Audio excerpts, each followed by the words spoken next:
Astăzi facem unboxing la un bridge de la Ragnar. Bine ați venit la un nou video cu informații gratis despre lucruri care costă.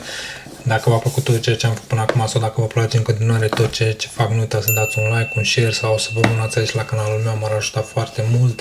Haideți să trecem la treabă. Mi-a fost recomandat de către un fost coleg, mi se pare foarte bun, recomand din orice punct de vedere. Prima dată l-am încercat, am bărberit cu el, am făcut conturul, este extraordinar. Hai să trecem la treabă. Îl desfacem. Cam așa este, cam așa arată. Să-l desfacem. Uitați. Minunat. Ceea ce sunt impresionat de este de unghiul de 30 de grade. Efectiv, nu trebuie să aveți voi un control asupra bridge-ului, efectiv îl puneți pe fața clientului și bărberiți sau faceți linia de contur. Asta mi se pare super interesant, adică este un plus pentru începători.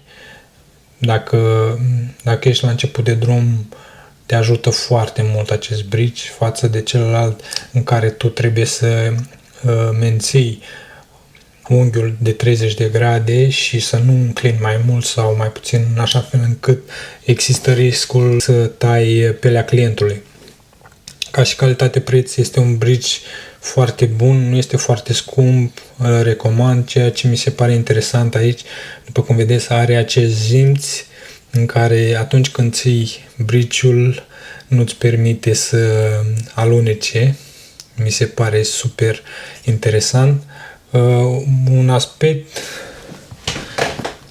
se poate schimba lama în așa fel, pui lama, iar apoi pui acest suport înapoi. La început o să-ți fie mai greu, mai este o cutie de lame care efectiv pui lama, o tragi și o încarci.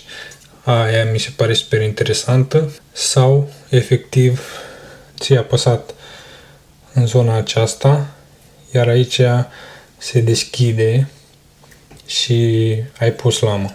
Este mult mai simplu, trebuie să ai grijă să nu te tai la început. M-am tăiat, să știți.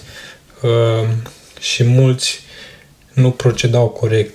Mulți puneau lama și apoi împingeau. Este foarte important să te documentezi la început cum se încarcă lama la acest bridge. Ca și calitate-preț, recomand din tot sufletul acest material, designul, locul, cum este făcut, chiar îl ador. Ceea ce îmi place extrem de mult, după ce l-am închis, cu de atâtea este redus complet. Ceea ce este super interesant și designul,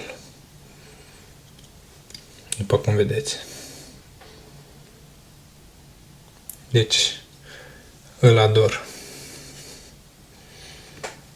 Bun.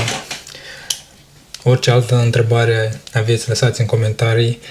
Acesta a fost videoclipul meu de astăzi. Dacă v-a plăcut, nu uitați să dați un like, un share sau să vă abonați aici la canalul meu. Până data viitoare.